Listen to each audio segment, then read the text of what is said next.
Rowena Guanzon, Congresswoman. Magandang umaga po sa inyo, ma'am. Ma'am Rowena. Magandang umaga po, Mr. Deo Calma. Salamat po. Ayan, Deo Makalma po, ma'am. Ayan, kumusta po kayo? Malamig na po ba ulo ninyo? Oo, pero grabe. Grabe ang ano ko. Ang taas ng blood pressure ko nung isang gabi, ha. Gabi ba yun? 180, no?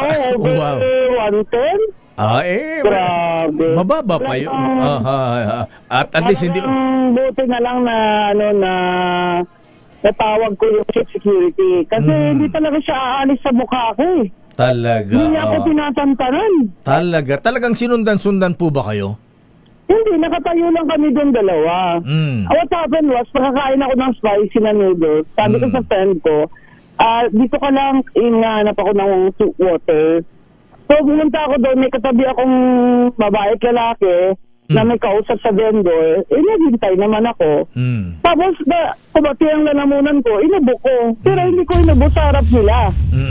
In fact, I turned away sa right side ko. Kasi nasa left ko sila. Aba, within 2 feet distance, sinabihan ako ng mama na, you are coughing, you should not be in the mall. Wow. Leave. You have to leave, sabi niya. Sabi ko, what? Nagulat ako. Parang what? Sabi ko, are you from Rockwell? Sabi niya, yes. Sabi ko, mga tao dito sa Rockwell, hindi naman ganito. In-check ito. Sabi ko sa kanya, well, you have no right to tell me to get out of the mall. If you are sick, you should not be in the mall. Diba? Kung sa ito may sakit, dapat bakit sila nang-miserable? Magandang araw mga kababayan, huwag na nating patagalin. Ito po ang News That Matters at ating pag-uusapan dito na itong si Atty. Rowena Guanzon, yung nangyari kahapon dyan sa may Rockwell Mall na kung saan yung isang Chinese tourist minaliit at minaltrato po si Atty. Rowena Guanzon.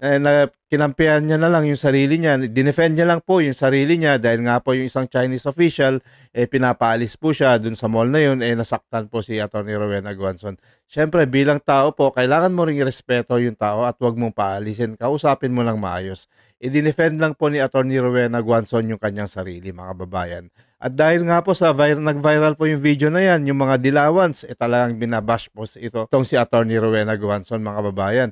Pero ito po yung kanyang depensa sa yung mga batikos sa kanya ng mga dilawans mga kababayan. Pero wag na po nating patagalin, pero bago ho yan, isang share, like, subscribe lamang po, masaya na po tayo dyan para updated po tayo sa mga kaganapan dito sa ating bansa. Eto mga kababayan, tumulak na po tayo sa video na to. Diba dapat silang hindi pupunta ng mall? Tama, oo. Kasi baka mahawaan nila kami. Dami pa naman senior doon. Yung mga double cards ko doon, mga senior na lahat kami doon sa Rockwell sabi ba naman, no, you're contagious. You live. Wow. Contagious, isang ubo lang, TV na agad. Sabi ko, putang ito, hindi ko na panambasin ito. May national pride was hurt, you know? So sabi ko sa kanya, how dare you, ganun. Alam niyo, exchange namin, parang umabot ng 5 minutes, ayaw niya umalis.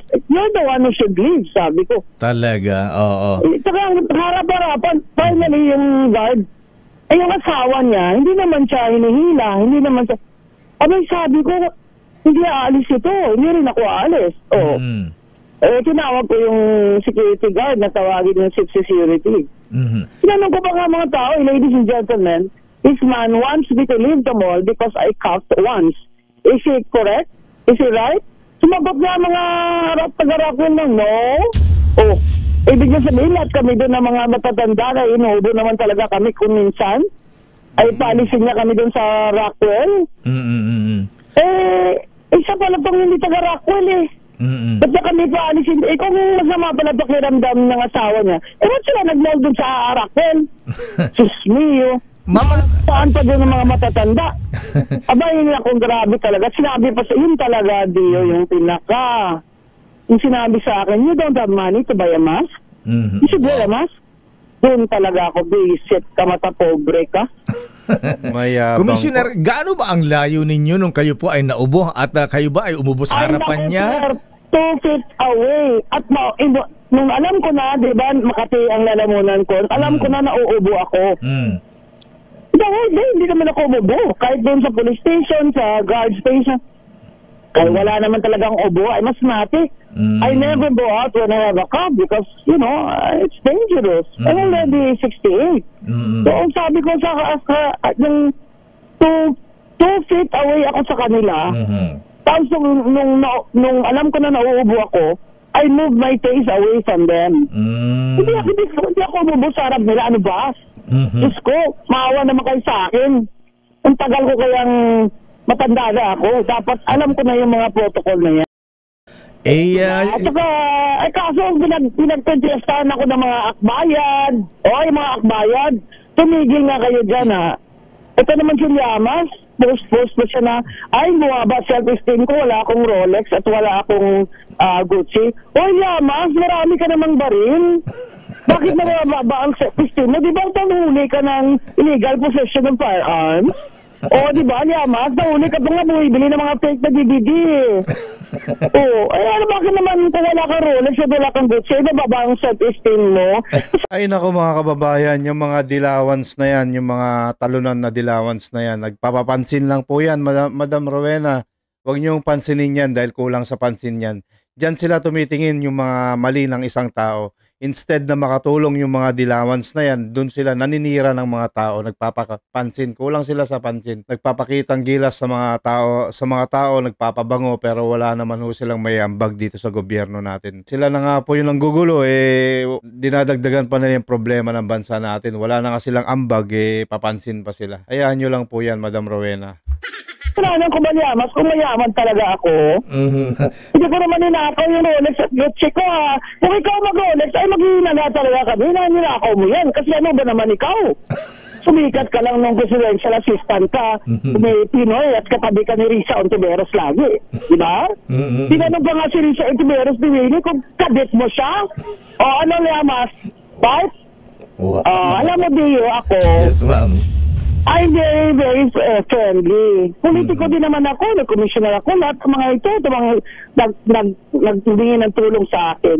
Sige, magbangayan tayo. Sasabihin ko sa public, yung mga iba dyan sa inyo, you tried to bribe me, or tried to bully me, or told me to appoint so-and-so in their province. Diba? Diba, Leo? Yes, kaya ako, I have manners, diba? Kaya, hindi ko sila gagalawin kung hindi nila ako binibwisit. Ito si Llamas, wala ka ng trabaho, political analyst ka na bigla. Ay puta, wala ka ng PhD. Mabuti pa yung si Chiangki, at least may PhD yun. Ano ba yung political analyst? Puta, yan yung mga walang trabaho eh. Alam mo, kinakante ako nitong Llamas. Ang pangit naman niya. Diyos ko. Ay nako mga kababayan, huwag niyong pansinin yan, yung kalbong payat na yan, yung dilawan na yan. Kulang sa pansin po yan. Unang-una po, bastos ka na nga, dapat senior citizen ka na, dapat magpakita ka ng magandang halimbawa sa mga taong bayan na ikaw, Llamas. Wala ka namang karapatan para mambuli ng tao. Dapat nga dito, pinagtatanggol mo pa yung ating kababayan na si Madam Attorney Rowena dahil inapi ng isang turista. Dapat, ampihan mo pa siya. Huwag mo siyang bulihin. Sense yung mga nasa utak ninyo dahil ang ginagawa ninyo, nagpapansin sa taong bayan imbes na makatulong. Nagpapanggulo lang kayo. Parang hindi siya nagbakla. Kung magbakla siya, pangit ng bakla, no? You know, Dio, ang ayaw ko dito, they're taking advantage. Kasi, ang nililabel nila akong DDS, kaya binabalatan nila ako kasi takot sila na mag-senador ako. Diba? Diyos ko niya, mas bagay naman ako mag-senador kaysa sa iyo. Diyos ko. Ba't ba na? Maawa ka naman sa Pilipinas kung ikaw mag-senador. Sige, doon ka sa lineup ni Risa Ontiveros, pareho kayo mga komunista dyan. Kasalanan ko ba kung pinanganak ko na hindi ako mahirap? Kaya hindi ako nagkomunista? Problema sa inyo, gusto nyo komunista, sosyalista. Ay, pwede ba hindi ako bagay dyan? Sosyalista ako? Commissioner, ayan, ba't ba napunta tayo kay Llamas? Pinag-uusapan natin yung Chinese... Kasi nabasa ko lang ngayon ng Facebook post na bumaba tuloy sa testing ko, wala akong Rolex at Gucci. Talagang wala na, hindi mo kaya, gago ka. Bakla? Bira lang yan, sa wag mo ko iso ng libel kasi ano lang yan. Extra lang yan. Hero speech lang yan. Bardagulan talaga. Lakas makasar talaga to si Ma'am Rowena. Diba? Kung sa English lang ni Miriam Santiago, if you can dish it out, you should be able to take it. Inunahan mo ako kung mag-Rolex ka lamas, talaga maghihina na ninakaw mo yan kasi hindi ka naman mayaman kasalanan ko ba? Na hindi ako pobre? Na I was born hindi pobre? Kasalanan ko ba yan? Hindi naman ako nagnakaw. Kayo lahat, magdanakaw mga magdanakaw dyan sa Congress sa milyon-milyon na mga watch nang dapat mahiya, di ba? May tayo dun sa mga corrupt na mga congressmen. Anyway, Commissioner Ma'am, balikan natin yung kinasuhan nyo nga daw ba yung Chinese national na sumita sa inyo dyan sa Rockwell? Ano po? Ano yun? Kinasuhan nyo po ba? Nag-file po ba kayo ng complaint? Kinasuhan. Akala ko kinasahan. Hindi po ako nagdadala ng baril mula nag-retire ako. Kayo naman. Kinasuhan ko po. Pinadala ko po sa police station in warrantless arrest. Abay, sir, nung nagbibigay ako ng statement ko doon, lumabas na yung chief of police, kinausap sila. Gusto nila sabi nila sa lawyer ko, na classmate ko, hingi daw sila ng areglo. Kasi may lawyer din sila, kasi maghingi ng story. Sabi ko, pwede naman yun, pero i-video niya. Kasi nagkakalat na ngayon yung video na parang ako yung masama. May video ba? May nahakwa pala ng video, di ko napanood yung video anyway. Ngayon, sabi nila, balik na naman yung abogado, kaya, gusto daw sulat lang. Sulat, ikaw i-deny niya yan, na forgery yan. Hindi naman pwede yun, sabi ko. Kasi so far, asawa lang naman yung nag-apologize na gano'n lang daw talaga asawa niya, matigas ang ulo. Ay ma'am, kung matigas ang ulo, ipupukin niyo araw-araw para lumambot. Hindi, sinabihan ko pa nga sa your husband is a liability. You will not succeed in your career if your husband is like that. Filipina po yung Mrs. Commissioner Guanzon. Doon ko lang nakilala sa police station na Pilipina pala siya at lawyer siya ng isang bangko. Lawyer. Sabi ko sa kanya, well, you're a lawyer. You got a lawyer for your husband? Sabi niya, no, not at the moment. Well, you better find a lawyer. Ako pa nga nagsabi, you better get a lawyer because we're going to the Central Police Station. Ayoko naman yung wala siyang lawyer doon. At saka ayoko kitang kausapin na hindi naman pala ikaw ang lawyer. So, ako naman, sorry yung asawa. Sabi ko, hindi naman ikaw ang nag-ano sa akin, nag-harm. Dapat siya. Tama. Doon siya, nasa isang kwarto siya doon, kinulong siya doon ng asawa niya dahil hindi siya palalabasin. Sabi niya, matigas ko talaga ang ulo. Ay, pambira, sabi ko naman, attorney, kung ganyan po, pakukulong ko talaga siya. Sabi niya sa kanya, pag hindi siya nag-apologize, pakukulong ko siya. Pero alam niyo ba, nung sinabihan na ng chief of police na basahan niyo na yan, meaning Miranda rights, di ba? Narinig ng lawyer nila, abay tinakas. Ay, tinakas yung Chinese national na yung dalawa. Ay, yung mag-asawa. Malalako. Tinakas ng lawyer. Abay, may liability siya doon. Galit na galit yung chief of police at investigator. Ilalagay nila sa investigation report na hindi nila na-read ang Miranda rights kasi tinakas. Daga, no? The reason lang naman, hindi naman ako nag-insist na i-read agad pagdating nila kasi nag-aareglo pa sila.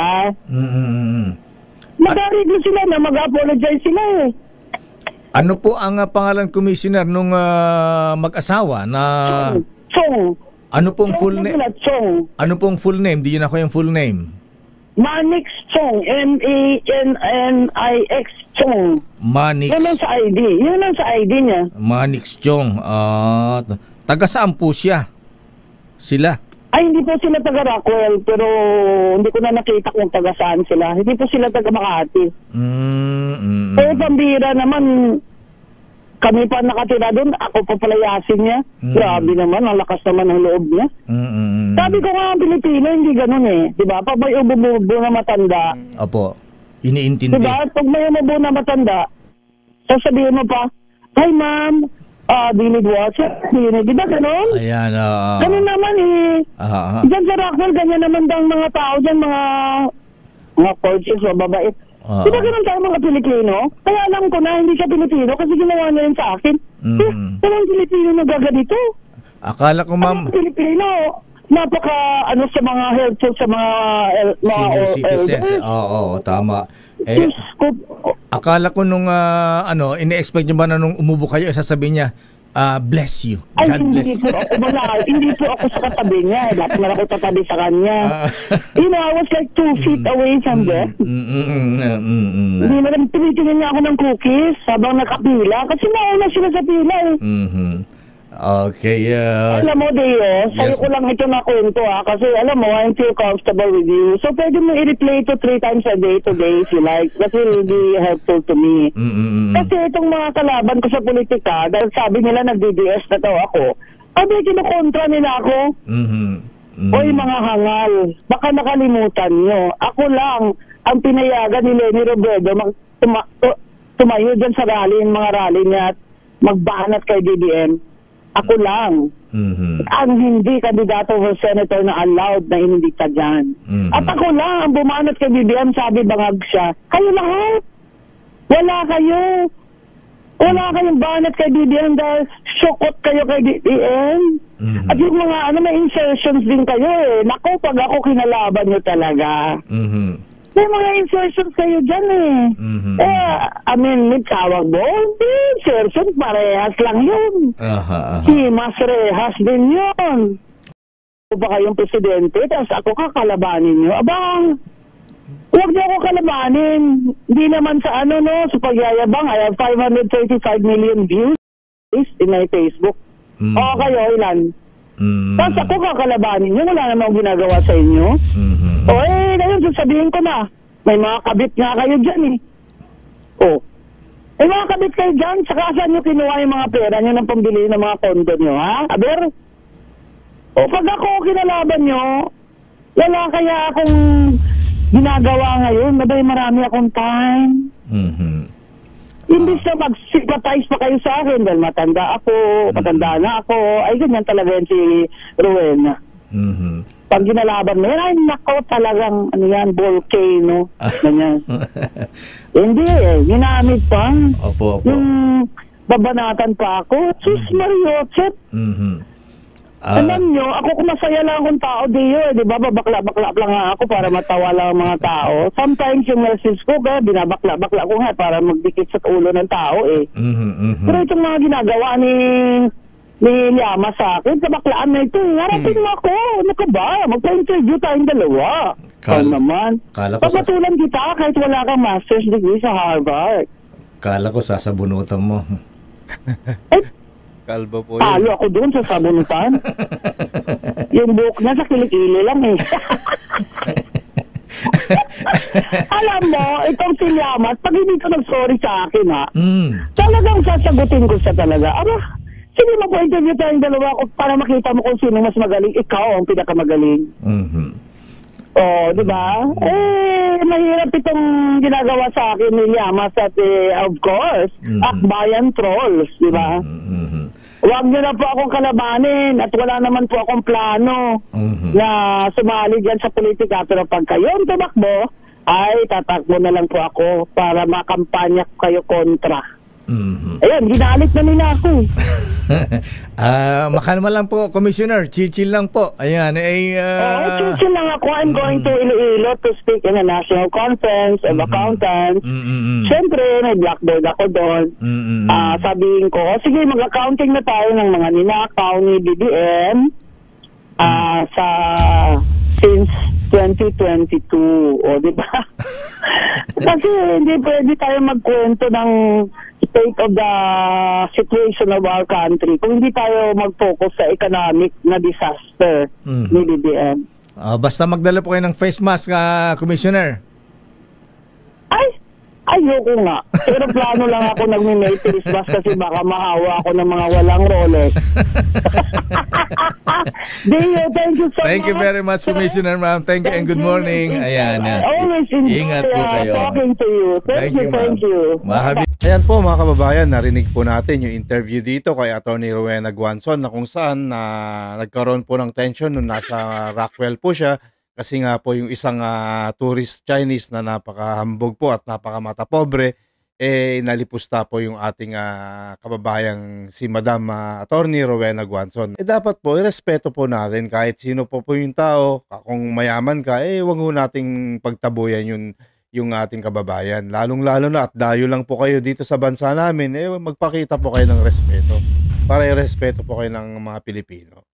O hanggang dito na lang po muna tayo mga kababayan. Ito po ang News That Matters. Isang share, like, subscribe lamang po para lagi ho tayong updated sa makaganapan dito sa ating bansa. Maraming salamat po. Mag-ingat po kayo palagi and God bless.